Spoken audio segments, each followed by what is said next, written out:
নমস্কার বন্ধুরা, আমি তনুজা। এসো গল্প শোনাইতে তোমাদের সকলকে স্বাগত জানাই। মঙ্গলবারের গল্পের ডালি নিয়ে তোমাদের সামনে হাজির হয়েছি। আজকের গল্প একটু অন্য স্বাদের। লিখেছেন বুদ্ধদেব গুহ। গল্পের নাম শেষ বিকেলের প্যাসেঞ্জার। তাহলে শুনতে থাকো শেষ বিকেলের প্যাসেঞ্জার।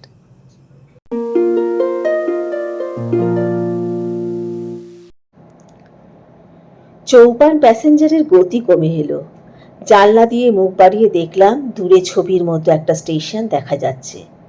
এইখানেই তাহলে থাকো তুমি?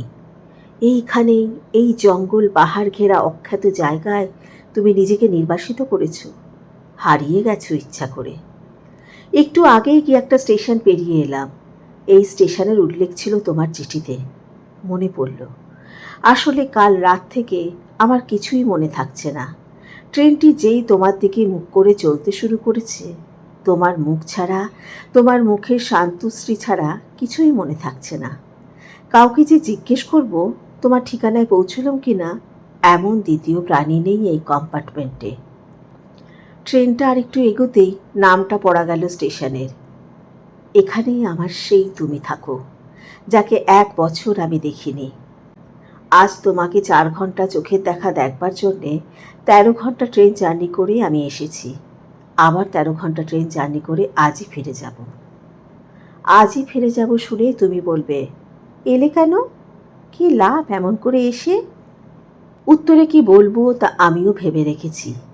ভেবেছি বলবো, এর চেয়ে বেশি বা থাকবো কেন, থেকে লাভ কি? তোমাকে বড় দেখতে ইচ্ছে করছিল, তাই দেখতে এলাম। শুধু চোখের দেখা দেখার পক্ষে কি যথেষ্ট নয় 4 ঘন্টার সময়? আমি জানি আমার কথার খোঁচাটা তুমি বুঝতে পারবে।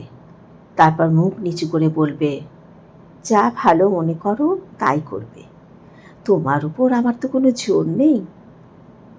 ট্রেনটা প্ল্যাটফর্মে ঢুকে পড়ল। সেটা বাঁধানো নয়, লাল কাঁকড়ের জমি। দুপাশে শালের জঙ্গল ঘন হয়ে আছে। আছেই বোধহয় কোনো হাট ছিল। আজ দেহাতি, ওঁরাও, গঞ্জুরা নানা রকম সামান নিয়ে হাট থেকে উঠছে নামছে।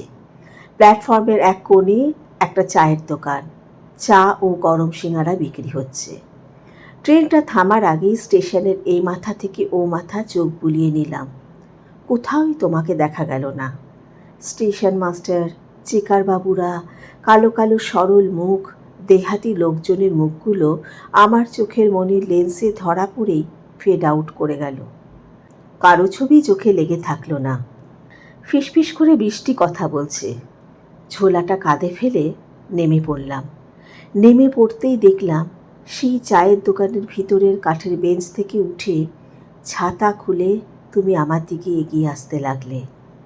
একটা খয়েরি রঙের তাঁতের শাড়ি পরেছিলে তুমি, ফিকে খয়েরি রঙা ব্লাউজ, এলো খোঁপা করেছিলে, টিপ পরেছিলে বড় করে। তোমার মনে ছিল বড় করে টিপ পরলে তোমাকে আমি বেশি সুন্দর দেখি। তুমি ভিড় ঠেলে হাসি মুখে এগিয়ে আসছিলে আমার দিকে। সেই মুহূর্তে আমার ভীষণ ইচ্ছে করছিল দৌড়ে গিয়ে আমার বুকের মধ্যে তোমাকে জড়িয়ে ধরি, কিন্তু উপায় নেই। লোকজন, আদিগন্ত, আব্রু আকাশ, সমাজ, সংসার, এত কিছুর গুচ্ছ ভেদ করে যা সমস্ত জীবন এমন তীব্রভাবে চাইলাম, তা করতে পারলাম কোথায়? তুমি কাছে এলে, এসে আমার মুখের দিকে চেয়ে হাসলে, বললে, খুব কষ্ট হয়েছে তোমার না? এই পাণ্ডপর্জিত জায়গায় ভদ্রলোক আসে? তারপরই বললে, চলো চা খেয়ে নেবে গরম গরম, ভালো লাগবে। কেমন ঠান্ডা দেখছো তো, এখানে এই শীতে আমরা কি করে থাকি বুঝতেই পারো। আমি তোমার মুখের দিকে তাকিয়ে বললাম, তোমার কি শরীর খারাপ? জ্বর টর হয়নি তো? তুমি হাসলে, বললে, না কিছু না। আজ স্কুলে যাওনি? আজ ছুটি নিয়েছি। কেন? তুমি আমার চোখে তাকালে, উত্তর দিলে না কোনো।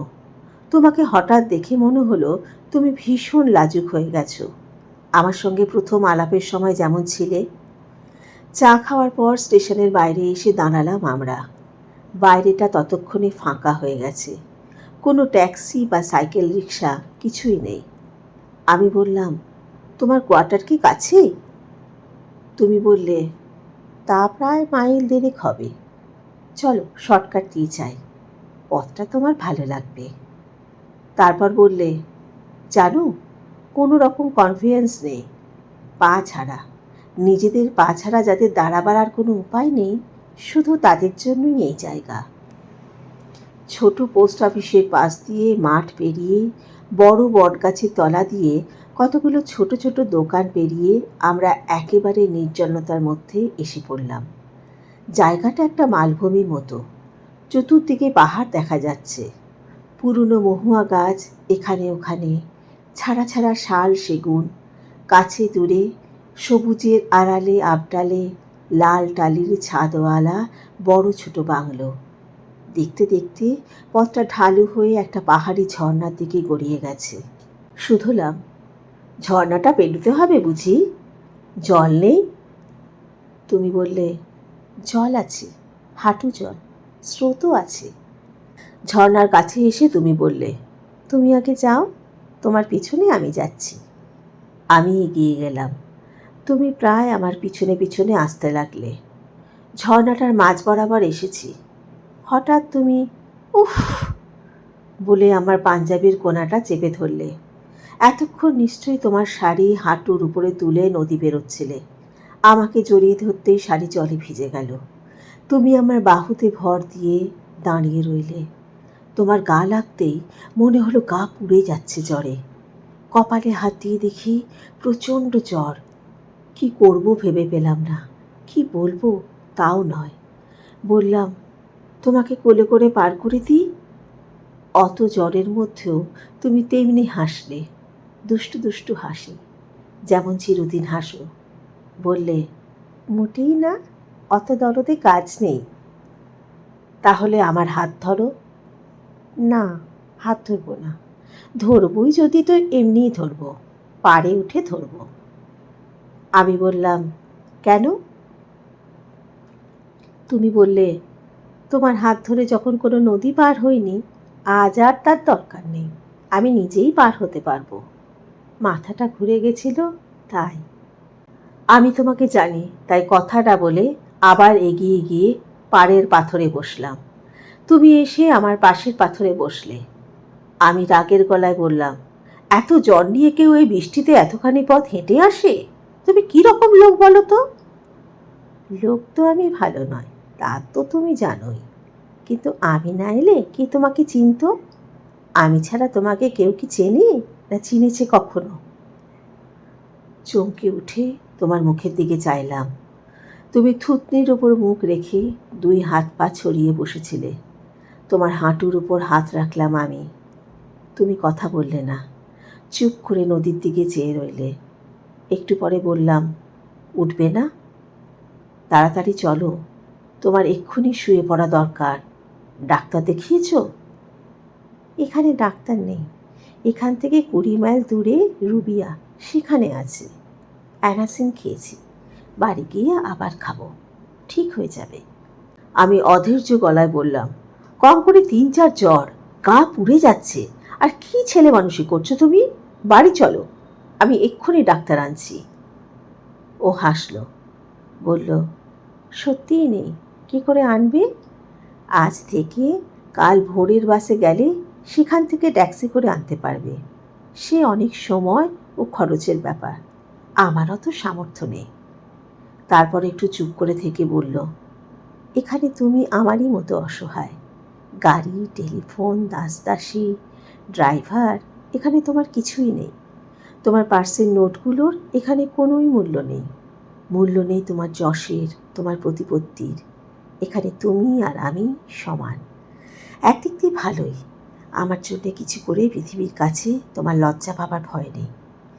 আমি এখানে সকলের সব নিন্দা, কুৎসা ও ঈর্ষার বাইরে দিব্যি আরামে আছি। বলো, অনেক ভেবেচিন্তেই তো এই চাকরি নিয়েছিলাম। একসঙ্গে এতগুলো কথা বলে তুমি হাঁপিয়ে পড়লে, চোখ বুজে ফেললে। তোমার সেই চোখ বোঝা মুখের দিকে চেয়ে আমার মনে হলো ওই পাহাড়ি ঝর্ণাটা তার লাল মাটি নুড়ি, খড়কুটো, তার ঘূর্ণি সব কিছু নিয়ে আমার বুকের মধ্যে উঠে এলো। বুকের মধ্যে যে কী এক যন্ত্রণা হতে লাগলো তা বলার নয়। আমি তো কোন ছাড়, কোনো কবির পক্ষেও সে যন্ত্রণা ভাষায় ব্যক্ত করা বুঝি সম্ভব ছিল না। তুমি আস্তে আস্তে উঠে দাঁড়ালে, বললে, চলো, তোমার নিশ্চয়ই খিদে পেয়ে গেছে। আমি ওকে ধরে দাঁড় করালাম, তারপর ওর হাত ধরলাম, বললাম, আস্তে আস্তে চলো, আমার কাঁধে মাথা রেখে চলো। এবারে তুমি আর আপত্তি করলে না, আমাকে পথ দেখিয়ে নিয়ে চললে। কিছুক্ষণের মধ্যে পেয়ারা গাছে ঘেরা একটা ছোট্ট লাল টালির ছাদওয়ালা বাংলো দেখা গেল। পিটিএস ঝাঁটি ও মহুয়ার মধ্যে মধ্যে পুঁড়ি পথ পেয়ে নেমে পেছনের গেট দিয়ে আমরা ঢুকলাম। ঘরে এসেই তুমি বিছানায় শুয়ে পড়লে। একটা দেহাতি মেয়ে কাজকর্ম করছিল। তুমি তাকে ডেকে খাবার দিতে বললে আমায়। আমি মুখ হাত পা ধুয়ে এলাম। বাইরে দুপুর গড়িয়ে গেছে, একটু পরে বিকেল ঘনাবে। আমার হাতে বেশি সময় নেই। তোমার জন্যে আমার সত্যিই কিছু করার নেই। তোমাকে এমন জ্বরের মধ্যে, ঘোরের মধ্যে একা একা ফেলে রেখে আমাকে আবার আমার কাজে, আমার সংসারের একঘেয়ে আনন্দহীন আবর্তে ফিরে যেতে হবে। ফিরে যেতে হবে টাকা রোজগার করতে, সকলের সব রকম চাহিদা মেটাতে। পৃথিবীতে আমার একমাত্র একজনই লোক ছিল, এবং সে তুমি, যার কাছে এলে আমার মন কানায় কানায় ভরে ওঠে। অথচ তোমার জন্য করার মতো কিছুই আমি করতে পারিনি। বলতে গেলে আমি এই নির্বাসনে পাঠিয়েছি তোমাকে। আমার জন্যেই, আমার সম্মানের দাম দিতেই তুমি এত দূরে চলে এসেছো। যা কিছু তোমার ছিল সব ফেলে রেখে, বিনা অনুযোগে, বিনা প্রতিবাদে। অথচ বুকের মধ্যে যন্ত্রণায় কোকিয়ে মরা ছাড়া আমার কিছুই করার নেই তোমার জন্যে। ঘরটা বেশ বড়, টালির ছাদ, দু জায়গা দিয়ে জল পড়ছে। নেয়ারের খাটে সস্তা সজনি পাতা, ঘরের কোনায় আলনা, তাতে তোমার জামা কাপড় ঝুলছে। 4-5খানা শাড়ি বাড়িতে কেচে পাট করে রাখা। দুটো শাড়ির পাড় খুলে গেছে। আলনার নিচে একজোড়া চটি, সোল ক্ষয়ে গিয়ে কাঁটা বেরিয়ে রয়েছে। চারিদিকে দৈন্য ও দারিদ্র্যের ছাপ। অথচ তোমার মুখে রানীর উজ্জ্বলতা। অত জ্বরের মধ্যেও তোমার মুখে হাসি লেগেই আছে। তুমি দুটো বালিশ মাথার নিচে দিয়ে আমার দিকে অপলকে চেয়ে রইলে। টিয়া ঝাপাঝাপি করছে, ফলসা গাছে বুলবুলি গান গাইছে।